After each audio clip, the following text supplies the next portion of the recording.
Discoveries over the coming weeks turn a desperate search into a grim homicide investigation until the shocking moment a teenager confesses to police. The only problem is the critical evidence that says he had nothing to do with it. I have proof that I did it. There is no other question. You just have to send a squad car, and I will answer all the questions that you want to ask.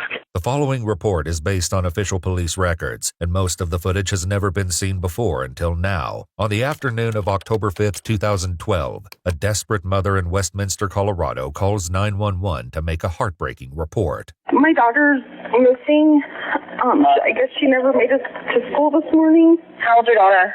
She's 10. Okay. Could she be with a father or anything like that? No, her father's in Missouri. When did you last see her? This morning when she left at 8:30. Did she walk?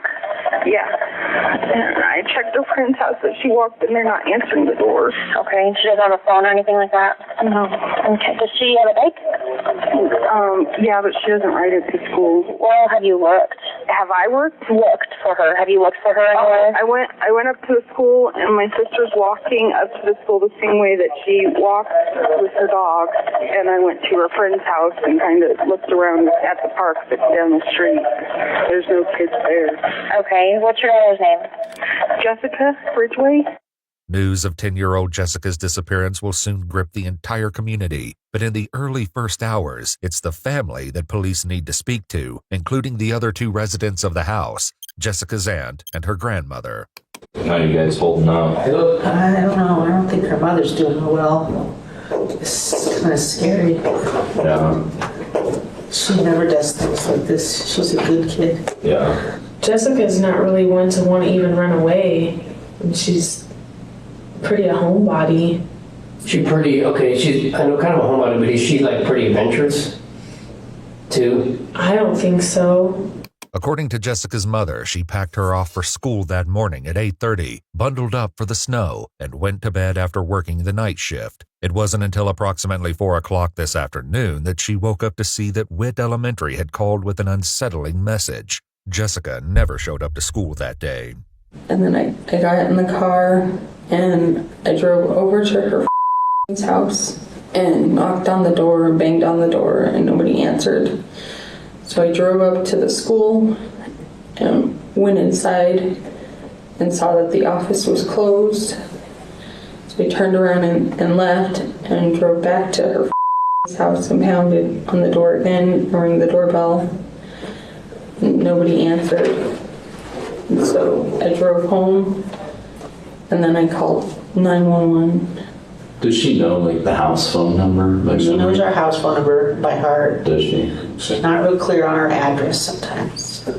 She transposes the numbers. Oh, does she? Does she know like your guys' cell phones at all, or just the house Just phone? the house phone. What do you think I don't know. I have no Jessica idea. could be? I don't know. This is not like her. I pounded into her head since she was little not to get into cars with strangers, so I don't think she would do that. I mean, in my mind, I think maybe she started off towards school. She missed, so she went heading on to the school too. She got to school late. Maybe the door was locked, so she decided to go back home. But I don't know how she would go back home, and obviously she didn't. The Ridgway family insists that it would be wildly out of character for Jessica to simply take off, and the lack of answers invites darker possibilities. I've just been so afraid this is going to happen sometime, and now it did. So why were you afraid this was going to happen? I just always worried that somebody would take one of my children or my grandchildren. I mean, I worried about the girls when they were little too. And then walk to school. I just worried. So that's what you think has happened here? I don't know. I mean, that's the worst case scenario for me. I'm hoping that she's lost or in a culvert or someplace and can't get out and she's hurt and cold. My mother's convinced she's under some bush somewhere. I'm stymied. I mean, I'm hoping nobody abducted her. I mean, that fear's there that somebody abducted her because she just disappeared and she never does this. God forbid someone grabbed her or something. What do you think her reaction would be? I think her reaction, if it's somebody she didn't know and they just grabbed her, she would start screaming. Would she? Okay, good. In their determination to bring up anything that might be relevant, the family mentions some recent troubling incidents in the area. One day she said there were some people standing at the park that were just like standing there by the tree, and it made her nervous, so she came home. That was like 3 weeks ago. She said they were just standing there like this by the tree. At the beginning of the school year, or maybe it was the end of last year, they had that suspicious person up at the Kettner Lake, and we had talked about making sure never to talk to anybody you don't know, and kind of usually reinforce it about every couple weeks, every month. What do you remember about that suspicious person? I don't remember. It was, they sent home like a letter saying there was... The school did? Yeah. In May, a woman reported being attacked by a man wielding a chemical-scented rag while jogging at the nearby lake. Though she fought him off successfully, he fled the scene and the police have yet to make an arrest. Hey, so these are some pictures of a girl at 120th and Washington in a Circle K gas station. Okay. It looks similar to Jessica. I can't really tell, unfortunately. The picture isn't real clear. Do you mind just looking at these and tell me what you think here? I know those are bad pictures, but unfortunately that's kind of the best we can do. It looks similar. That's kind of how she keeps her hair. What's kind of your initial reaction when you saw those? I would say it's closer to being her than not being her. But you didn't think that was your daughter when you first saw him? Not right off the bat. Unfortunately, the lack of solid information leaves Jessica's family reeling. Oh, please God, please God, please God, please God. God, what must she be doing? Can we please find her? Can we please find her? Can we please find her? The search for Jessica Ridgway becomes the top priority of the Westminster Police Department, but the little girl is nowhere to be found. 2 days after her disappearance, however, a man in neighboring Superior, Colorado finds a backpack on the street outside his house that matches the description her mother gave police. It's gray with pink flowers on it. Inside the backpack are Jessica's distinct purple glasses, school books, clothes that smell of urine, and a water bottle that says Jessica Ridgway on the side. The finding is disturbing, but it's not until October 10th, 3 days later, that several sanitation workers happen upon a far more horrifying discovery while picking up trash on the side of the road, miles away from where Jessica was last seen. And I just seen that black bag. I said, well, that must have, fell out of somebody's pickup or blew out of somebody's pickup or something. Our job's to pick up the trash. Well, I walked over, picked it up. Herman was maybe 30 feet from me, west of me. And I said, what the hell? It was 30, 40 pounds, but it's only that deep and it's a bag that's this tall. So what could be so heavy and so small? He was like, man, I went to pick this bag up. And he was like, it didn't feel right. So we, started looking at it. And my friend Bobby, he gets like the broom handle and he starts, poking at it. He didn't touch it, but he starts poking at it. He's like, man, I think that's something. Did it look like that bag had been out there for quite a while, or? No, because me and Herman both said, when a bag's been out there for even a couple of days, it's got dust on it, it's got dirt, it's got the dew in the morning.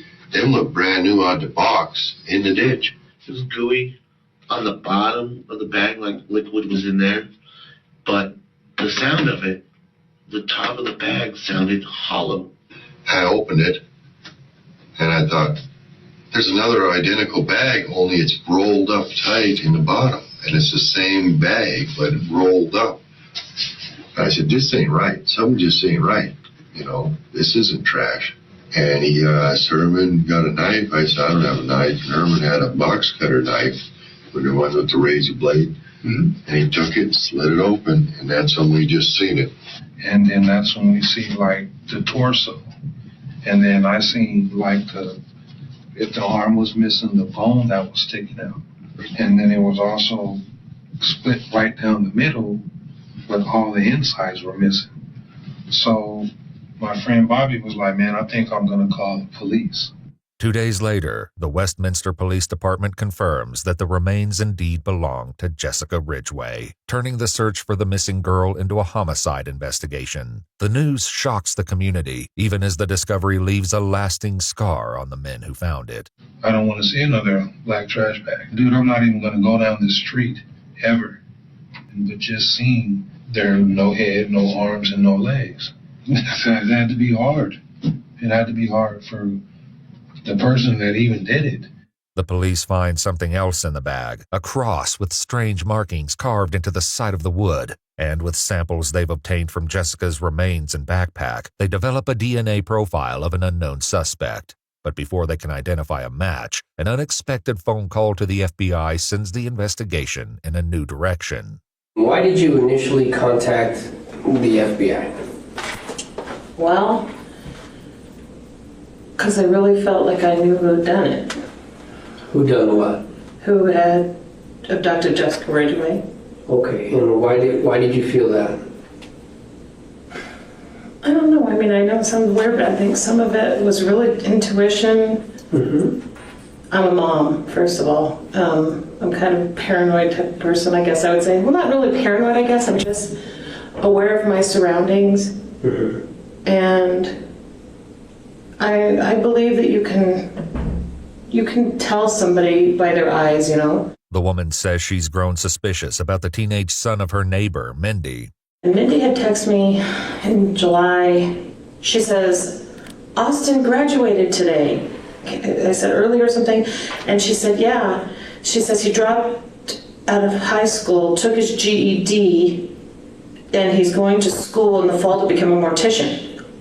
And I thought, what kind of kid drops out of high school to go to be a mortician? And the cross thing was a big part because that's something that he wore a lot of that kind of jewelry, like the hemp necklaces and rope necklaces and stuff with the crosses on them. Mindy had posted on her thing this picture of this project that he had done. And she said, I guess it was something that was at the Museum of Nature and Science or something like that.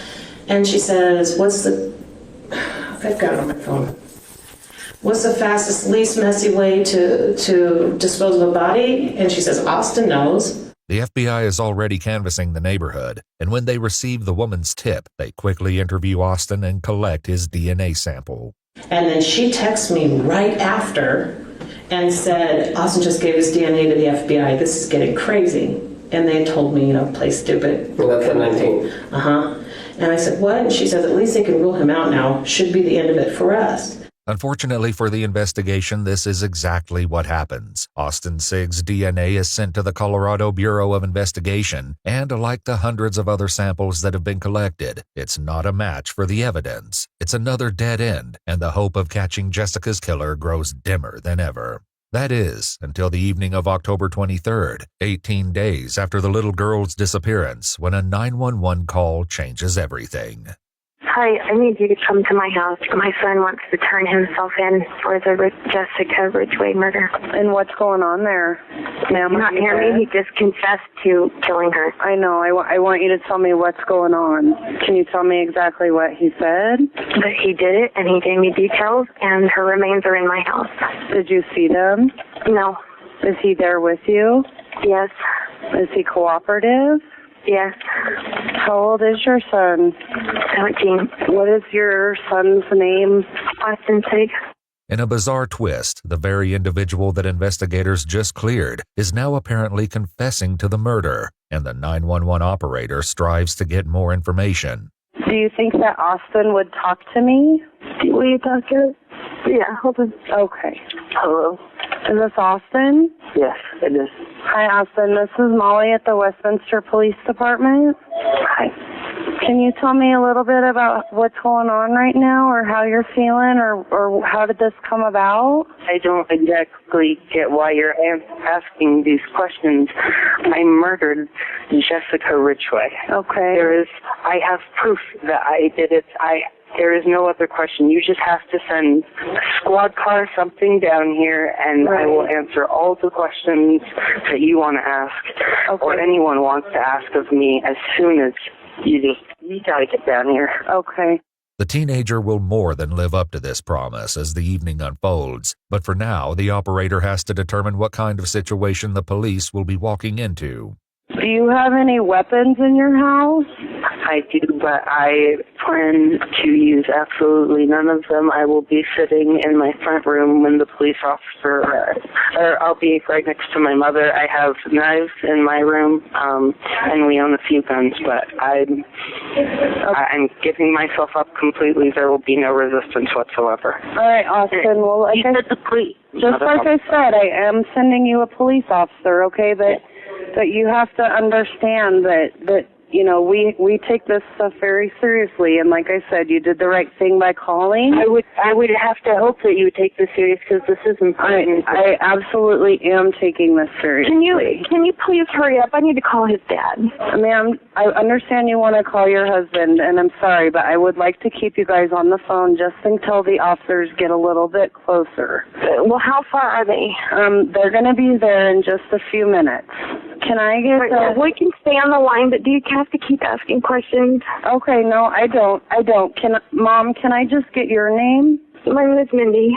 And Austin told me he's taking like classes at community college? Yeah.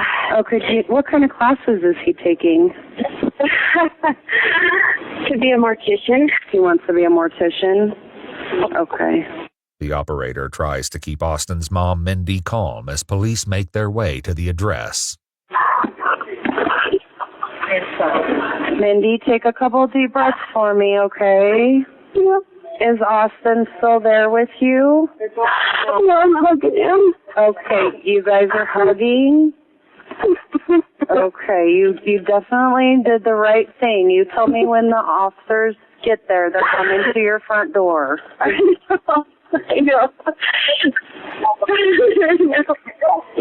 know. Are you with the officers or what? No, they're not here. Okay. Is Austin still calm? How is his demeanor right now? Hurry up. I'm trying to get them to hurry, okay? Like I said, we're getting officers there as quickly as we can. Is Austin okay with you right now? Yeah, he's just getting really anxious, and so am I. Okay. With me again. Gail, can you hear me? They're here. They're coming up. Police arrive at the SIG residence and immediately take the 17-year-old into custody. Hey, Austin. I'm Oscar Stetson. Come out. Go sit back. Anybody else in the house? Hey, Austin. My name is AC, okay? Right now, I'm just going to put you in cuffs, okay? Do you have any weapons on you? Okay. Can I ask you a question? Sure. Do you think that this will in any way bring any comfort to the Ridgway family whatsoever by seeing me brought to justice at all? Well, I don't know the family, but I would say in my experience, people like some closure. Well, this is all I can give, so I hope it'll do. If Austin is to be believed, the Westminster police finally have their suspect. The only issue is whether or not they should believe him at all. So in your experience, how long does it usually take to get the DNA test back? I would expect somewhere between 9 and 36 hours, somewhere. Wow. They came Friday night, the FBI, and took swab. Okay. DNA swab. Well, keep in mind, they're not open on the weekends. Gotta love it, right? Or the government. That just seems wrong, because, I mean, when you're hunting down someone like me, you would want those results back as quickly as possible and then close on the weekend, too. But it's a relatively automated process. At the police station, detectives first speak to Austin's mother, Mindy, who seems scarcely able to believe the nightmare unfolding before her eyes. I was still in a towel, and I don't remember why I sat on the bed. I'm sure I was telling him something unrelated, and he said, "Mom, I gotta tell you something." This is while he's still in the bed? Mm-hmm. And you're sitting there beside him? Mm-hmm. Can you tell me what he told you? I don't know.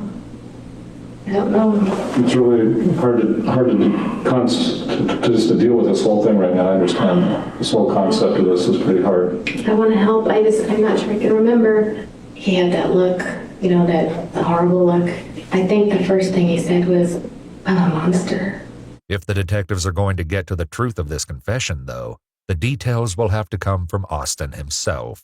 Can we start with just the bottom line is what did you tell your mom?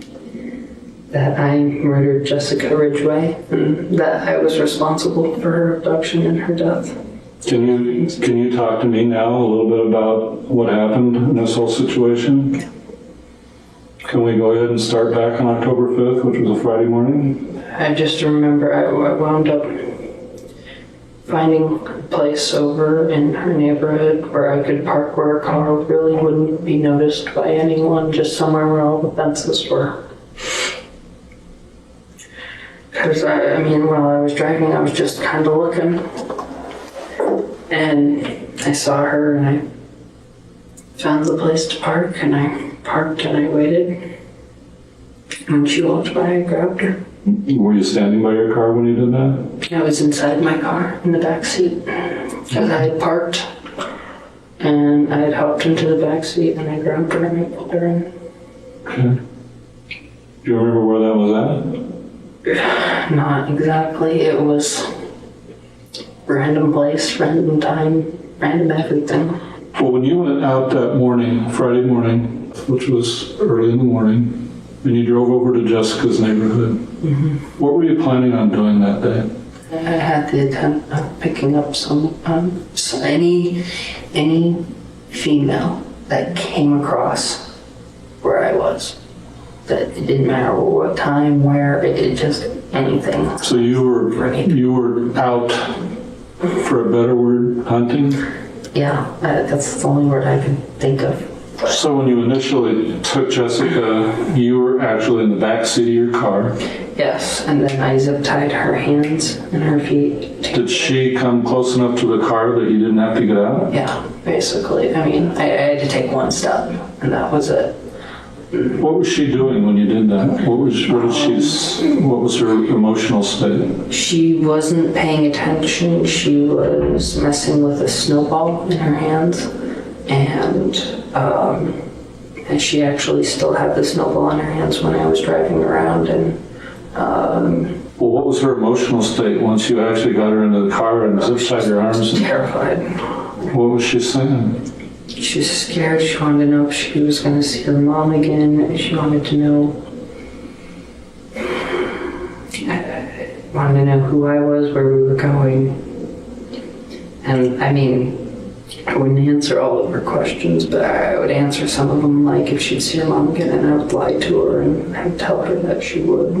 And I would tell her that she'd be okay. And one of her concerns was getting back to school on time because her mom and her teacher would be angry at her, and I told her not to worry about it, that I'd handle them. Austin is describing an abduction that has been front page news in Colorado for the better part of a month. Detectives sit down with his girlfriend Anna to see if the subject ever came up between them. We're here about Jessica. Well, tell me what you saw on the news about Jessica. I just saw that she heard about her getting kidnapped and then finding the body, and that's about where I left off. Okay. When was the last time you saw Austin? Last week, Wednesday. Last week, Wednesday. And have you and Austin talked about Jessica at all? Not really. What have you mentioned? You said not really. What have you mentioned about? We were talking about how we couldn't think about anybody could do that to somebody. That's pretty much it. But Anna doesn't yet know that her boyfriend has admitted to his involvement in this horrific crime, and she certainly doesn't know the chilling story he's sharing with the detectives. So after so long of driving around, I found a place to park where I checked her backpack and she had no cell phone or anything. And after that, I hopped back in the front of my car and I drove back to my house. And I hopped out of the car, and I opened the garage door, and I drove in, and I shut the garage door behind me. Let her out of the back of my car. I undid the zip ties. And I took her up to my room. And I sat her in my room, and I played Netflix on the TV for her. It was either like Family Guy or something. I can't remember. It was some cartoon. I just kind of sat there. Austin tells the police that he left the room at this point to get Jessica a Coke and a microwave pizza to eat. You actually went to the kitchen and got that for her? Yes. Well, you leave her there? Yeah. Could she have gotten out? I mean, would you have seen her leave or heard her leave? If she would have went by the window, then no. But any other way, then probably, yeah. So this is on the second floor, right? Yeah. It's got a two-story home. And she didn't put up any fight at all. Austin's grim confession takes place against the backdrop of the conflicting DNA evidence, and his grandmother appears to think something else may be going on here. Do you know why you're here? Because there is my grandson seems to believe that he committed a murder. Okay, and your grand... That's what I understand. This is horrible. This is the most horrible thing. There's got to be something wrong. He's not this person. Well, maybe he made it up, you know, like I've heard, you know, I was talking about watching the cop shows and stuff, the cold cases, and I've heard about people, false confessions to be, just to get to be famous. Sure. Oh, maybe he did that. It's like, yeah, I don't know. I don't know. But despite the DNA dead end and testimonials from those who know him, Austin paints a vivid picture of Jessica's final moments that feels terrifyingly real. After sitting there for probably an hour, maybe, I don't exactly remember, time kind of started feeling weird then. After that, I asked her to change into a pair of a shirt and shorts that I had, and I let her go into the bathroom to do that, and she came back, told her to put all her clothes in her backpack and get her backpack ready and everything to go back. And then after she was done with that, I walked up behind her, and I initially tried to use zip ties to strangle her, but those cut into my skin and didn't really work and weren't doing a job that weren't doing it. So I immediately, just without even removing the zip ties or anything, I immediately switched over to just strangling her with my hands. How did you use the zip ties? They weren't quite long enough, so I daisy chained two of them together and I wrapped them around her neck and I pulled it tight, but it inevitably tore through my hand and wound up breaking. You actually have a mark on one of your fingers. Is that from the zip tie? Both, yes, on both hands. There's one. On both of the index fingers right here, you have a little mark where those were from pulling on the zip ties? Yes. When I choked her, I closed my eyes and I just said, I'm sorry, I'm so sorry.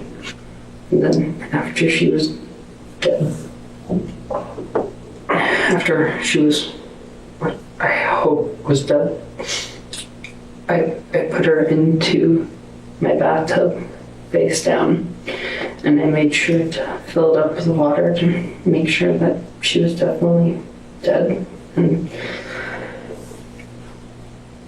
And then I cut off the clothes and threw them in a trash bag, and then I sat and I cried. According to Austin, that was only the beginning of an unspeakably dark morning. Why did you feel like you had to take her arms and legs and her head off? Because I felt like it was the only way that I could conceivably hide the body, is if it was in more manageable pieces, I guess. It's a stupid question, but why are you trying to hide the body? As soon as I realized I was past the point of no return, it's either get away with it or go to jail forever, possibly be executed, possibly anything. I didn't know. I don't know what my future's gonna be. So you're fully understanding the consequences of what you've done, and that's why you're dismembering the body? No, that's not why. That's why I turned myself in. It's because I understand the consequences of what I'm doing. The dismemberment was from that forensic science class. We had learned about serial killers, stuff like that, and the successful ones always seemed to be the ones who were able to make the body disappear completely. My main goal initially was to make it so that there was no trace, no nothing, where it was just disappear off the face of the planet. Is that something you thought about before when you were thinking about doing that to someone? No. How would you thought you were going to do that? I figured with just the utility knife, because I know that you can go around the human skeleton fits together kind of like a jigsaw puzzle. You get the right spot, they come apart. He tells the detectives that he dismembered Jessica's body using the utility knife and an electric saw from the garage before stuffing her parts into several garbage bags and hiding them in a backyard pool shed. A couple of days later, in an effort to direct the search for Jessica to a different area, he left her backpack in a distant neighborhood. I felt like that didn't work, and so I decided the day the torso part was found, I decided to take that specifically out of the pool house, and I brought it back up and I re-cleaned it and double bagged it and tried to make sure that I used gloves and everything. And I went and I just drove until I found a good spot where I could park for a minute or two, hop out, pull, just dump it off the side of the road and keep going. Because I felt like that was the biggest piece that I had to get rid of, because it was, I don't know, the worst. But there was also a wooden cross found in that bag, an item Austin says he included as part of his devious ploy. I was just walking throughout, and I walked into my room and I happened to see it just sitting there, so I cut it off with its rope, and I just made some random engravings on it with the blade just to, you know, in case somebody... What markings did you make on it? Well, initially I was going to go for something cryptic like 666 or something that would be very clear that it was religious and demonic, or something to get them on that. Did you think that would distract them from you? Right. If they're looking for a religious fanatic, I'm not one. Okay. And I mean, that's what I was trying to do, is make it so I didn't fit the bill. Okay. Do you remember what the markings looked like that you did put on it? I put the 3 little etchings on the front, and then on the back I think I scribbled a Z or an S. I think it was like an S, or just kind of went back and forth. And what did you use to carve it with?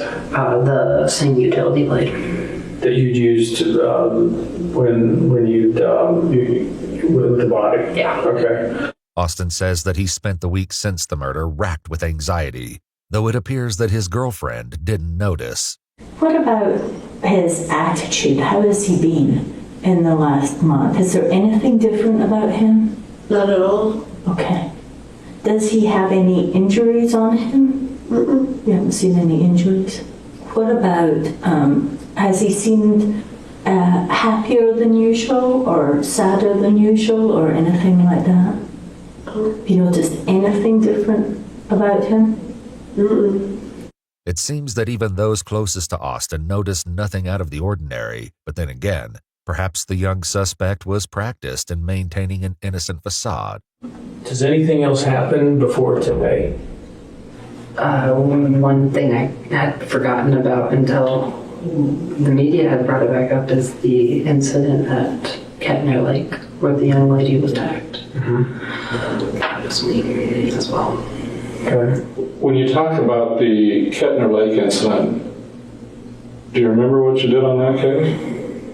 I remember I made chloroform I parked my car there and I just kind of went and took a few laps around they have a little walking path that you can walk around, and I waited for what I felt was an opportune time, and I just walked past the lady who was just walking by herself, and then I turned around and I tried to grab her, and she knocked me to the ground, and I don't remember after that. I remember going blank again.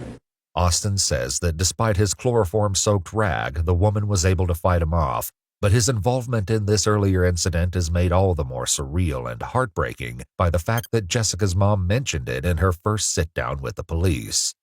What was your purpose in grabbing this girl? I don't honestly know. My intents were probably to do the same thing to her what I did Jessica. While the police have yet to match the DNA from Jessica's remains to Austin or any other suspect, they have linked it to the Kettner Lake attack. Despite the lab results, it looks increasingly likely that the young man before them is responsible for both. And if this violence seems to have come from nowhere, a closer look reveals that there were signs along the way. He had to go into therapy because... Austin? Yeah, okay. Austin. His mother found out that he was about 13, 14, something like that. They call it addicted to pornography. Oh. And At age 13 or 14, you said? Yeah. Okay. I'm going, isn't this kind of normal for guys? You know? But investigators will quickly learn that there was nothing normal about the content Austin was consuming. Describe to me what it is that you've seen. Like bondage, like forced sex. I've seen like dismemberment. I've seen everything. Like, what were the things that were turning you on in your fantasy? I mean, force, probably. I mean, you talking about beating someone? No, or are you talking... no, being able to control what they do. With this disturbing obsession hanging in the background, police are concerned that there may be more to Austin's nauseating story than he's admitted thus far. Well, at some point, you must have been thinking about having sex with this young girl, right? I did, but I mean, she was a 10-year-old girl. I couldn't imagine. It was probably the first time that I haven't ever had a sex drive in my life that I can remember. Well, why did you decide at that point that you had to kill her? Because I felt like if I didn't, there was no way I could ever get away with it. Get away with what? Abducting a small child. I was so... I think the second I pulled her into my car, I knew she was dead. If other things happened with her body, would that make this worse in your mind? I think that, yeah, probably, yeah. It's only at this point that the detectives bring up a detail that was never released to the public. The wooden cross wasn't just left with Jessica's remains. It had been inserted into her. Austin ultimately admits to this desecration, though he denies violating her in any other way before her death. How long have you been thinking about doing something like this to a young girl?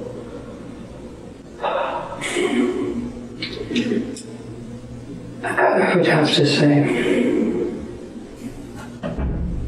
It wasn't even... had nothing to do with her age or anything. It was an easy target when she was laying there.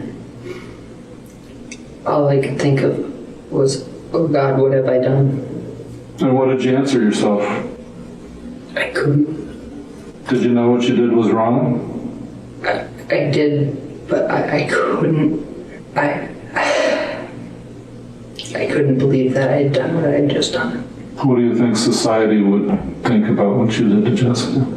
I don't know about society because I've never really been that great with it, but I know that personally I am a monster for what I've done. I couldn't find a better word to describe evil than exactly what So you say evil? Evil, yes. Austin has admitted responsibility for one of the most shocking murders in Colorado history, but a piece of the puzzle remains missing. That piece is soon found when investigators realize that Austin's original DNA sample to the FBI was lost, and his name was cleared in error. When they test a fresh swab, the result is a match. But even without that match, the evidence is impossible to deny. Let's go back to Jessica again. What you talked about the torso part. Yeah. What happens to the rest? What do you do with everything else?